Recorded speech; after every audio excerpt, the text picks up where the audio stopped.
समाचार के प्रस्तुत करता है पिनेकल क्रिकेट एकेडमी लखनऊ।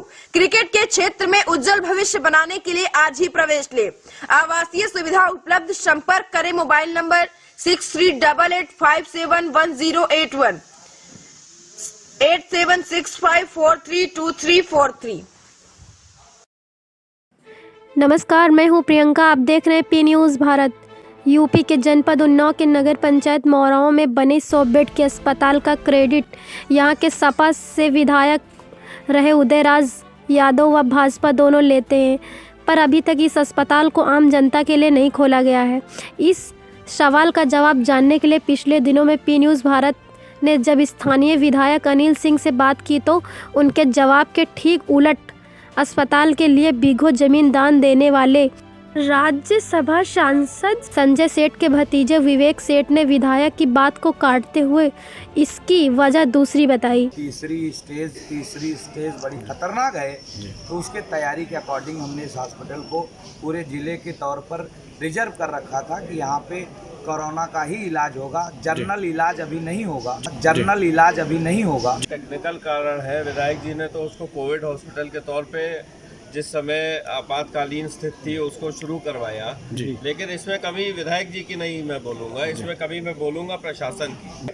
जब मैंने इस भूमि को दिया था, काल प्रभाव से पहले इसका MOU साइन कर भूमि को हस्तांतरित करें, उसके पश्चात यहाँ का कार्य शुरू करें। काल प्रभाव से पहले इसका MOU साइन कर भूमि को हस्तांतरित करें, उसके पश्चात यहाँ का कार्य शुरू करें।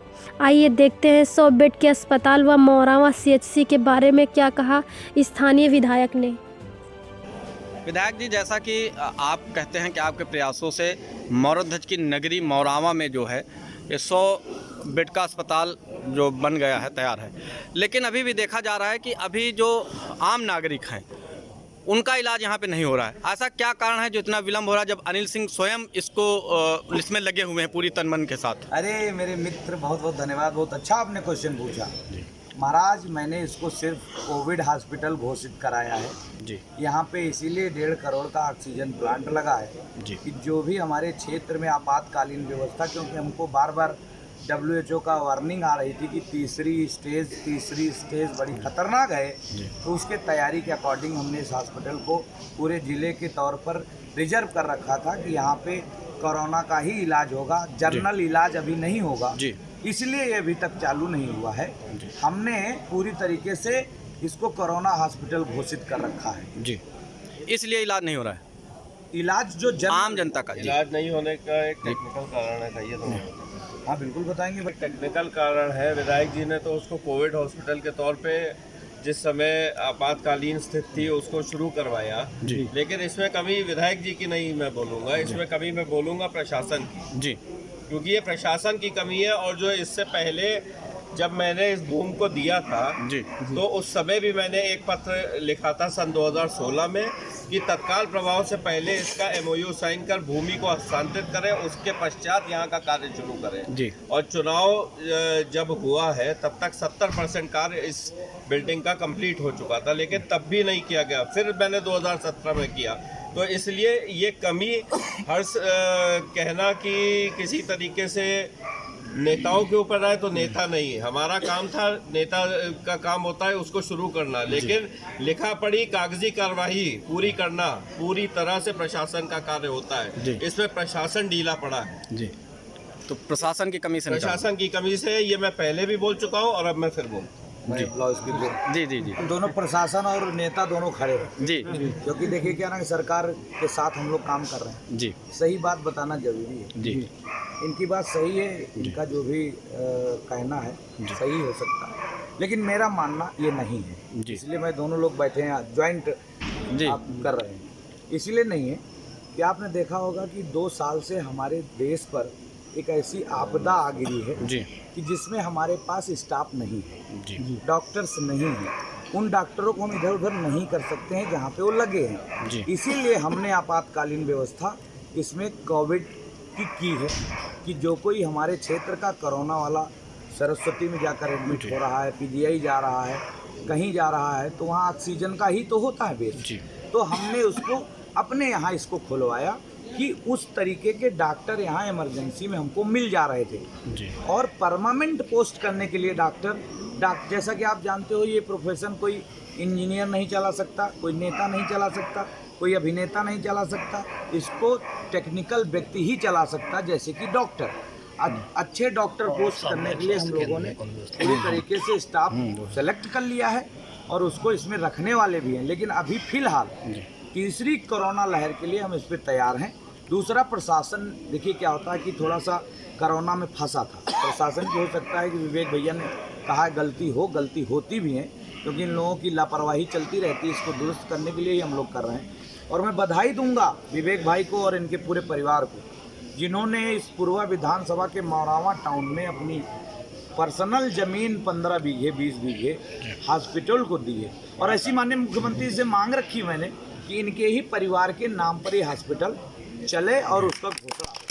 दूसरा, हमने ये भी कहा है कि जो एमयू छूट गया किन्हीं कारणों से, पिछली गवर्नमेंट रही उसमें एमयू नहीं हो पाया, तो उसके मैं जरूर, मेरी सरकार मतलब इस सरकार में लगातार निरंतर इस पे काम हुआ है। और मुझे लगता है कि जैसे हम लोग इस इमरजेंसी से फुर्सत पाएंगे, अभी हम इमरजेंसी से फुर्सत नहीं पाए कि अब देखो 2 महीना बाद चुनाव खोपड़ी पाएगा, तो अब इधर उठो उधर, तो ऐसा मेरा मानना है कि हम लोग इसको सुचारू रूप से कर लेंगे। और इनके परिवार को, इनके घर को, हमारे विवेक भाई को, इनको और सांसद जी को हम लोग पूरे क्षेत्र के तरफ से पूर्वा विधानसभा के एक लीडिंग उस पर धन्यवाद दूंगा, बधाई दूंगा कि इन्होंने अपना पूरा जीवन समाज सेवा में लगाया और एक इस पूरे क्षेत्र के लिए संजीवनी का काम किया है। ये पिछले सरकार में ये 70 नहीं है 50% बना था। मैंने इसका निरीक्षण किया था जीतने के बाद, में खुद गया था अकेले, हम और एसडीएम मिलकर, कि देखें कितना हॉस्पिटल काम हो गया, कौन एजेंसी ली है, क्यों लेट है। तो वो बहुत सारा काम था, भाग गए लोग थे जो पिछली कंपनियां जो ली थी, घूस दिए होंगे ज़्यादा, जैसा कि मुझे लगा, तो उस भाग गए। फिर मैंने दूसरे को लगाया, इसको पूर्ण कराया। तो डॉक्टर हम हटा नहीं रहे कहीं से, इमरजेंसी तमाम हॉस्पिटल हमने बनाया। आपने देखा होगा कि अभी हमने आर्मी को भी लगा दिया था कि हॉस्पिटल बना तैयार रखो। अभी हम तीसरी लहर के लिए तैयार हैं। अब आप ही मीडिया वाले हो, तीसरी जहां आ गई तो फिर भैया ये होगा, आप ये होगा। विधायक जी, आपसे एक और सवाल हम करना चाहेंगे कि आपके जहां आपका कार्यालय है वहां से महज कुछ मीटर दूरी पे एक सामुदायिक स्वास्थ्य केंद्र मौरावा में भी है।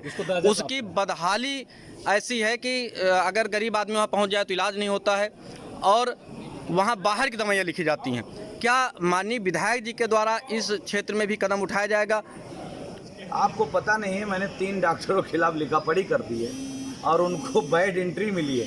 एक तो कोई रचना यादव करके महिला है जो किसी विधायक की बेटी हैं या किसी एमएलसी की पूर्व सरकार की, तो उनका फ़ोन भी मेरे पास आया था कि अरे विधायक जी, आप मेरी बेटी है, आपने इसके खिलाफ इतना लिखापढ़ी कर दी। तो हमने कहा भाई आप हॉस्पिटल चलाने आई हैं तो हॉस्पिटल चलाइए ना, क्यों नहीं चला रहे? तो उनका ये हाल था। लेकिन हमने 3 डॉक्टरों के खिलाफ लिखापढ़ी की है और अब जो भी दिक्कतें हैं हमने ये मांग रखी मुख्यमंत्री जी से, ये पूरा का पूरा हॉस्पिटल शिफ्ट कर दिया जाए इस नए हॉस्पिटल में। यहाँ के सारे डॉक्टर, सारे लोग उसी में चले जाएं ताकि वो हमारा चलाया जा सकते। अतिरिक्त स्टाफ लाकर वहाँ पोस्ट कर दें। जब हमारा इतना बड़ा हॉस्पिटल है तो हमें नहीं लगता कि इसकी ज़रूरत है यहाँ पे। विधायक जी, जब होगा तब होगा। भी जैसा कि आप बताएं कि अभी इसमें थोड़ा विलम्ब लगेगा। आप अगर सीएससी की मैं बात कर रहा हूँ, मौरावा सीएससी की, उसकी जो बदहाली है, जैसे डॉक्टर हमेशा बाहर की दवा लिखते हैं और आपकी, चूँकि आप मौरावा में ज़्यादा रहते हैं, लोग ये समझ के आते हैं कि विधायक जी हमारे मौरावा में है तो वहाँ अच्छी सुविधा मिलेगी, उसके बावजूद जो है खराब सुविधा। स्टाफ है यहाँ जी। इस सामुदायिक स्वास्थ्य केंद्र में कहने सामुदायिक स्वास्थ्य केंद्र का दर्जा प्राप्त है, लेकिन यहाँ हमको लगता है कि प्राथमिक से भी व्यवस्था गड़बड़ है। जी, ऐसा नहीं। अब आप आरोप लगा सकते हैं, आप मीडिया के लोग हैं, आप आरोप नहीं लगा रहे हैं। आपका कहने का मतलब व्यवस्था कह सकते हैं। जी जी, हम भी अपनी बात कहते हैं। जी, जी, जी। हम दोनों लोगों की बातें हो सकती है कंट्रास्ट हो, जी जी, तो उसके लिए भी कोई ऐसा नहीं। हमारा सवाल नहीं देना है। सवाल जो आपने पूछा उस सवाल का मैंने जवाब दिया है। जी। डॉक्टर ऐसी व्यवस्था है कि अगर मैं अचानक चेक करने जाऊं, कुछ कहूं, इस्तीफा लिए खड़े हैं और उस इस्तीफा को कौन झेलेगा? आपने कोविड में देखा होगा, खूब आप लोगों ने चलाया कि पूरे उन्नाव जिले के डॉक्टरों ने इस्तीफा देने की धमकी दी। अब बताइए इमरजेंसी में मैं क्या करूं?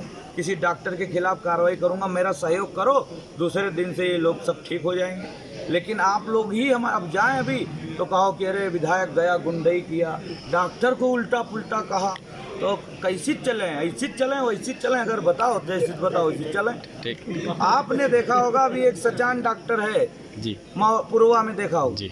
मैंने उसको ट्रांसफ़र कराया, वो 15 साल से यहाँ जमा हुआ है और उस जमे हुए के साथ साथ सारे जितने मरीज हैं वो अपने हॉस्पिटल भेजता है, शांति की असाई क्लिनिक में। जी। मैंने उसका ट्रांसफ़र कराया, 1000 लोगों ने सिफारिश लगाई है इसको। आप बताओ, कह रहे हो कि कार्रवाई कराओ, एक ही कार्रवाई कराई तो इतनी आफत है।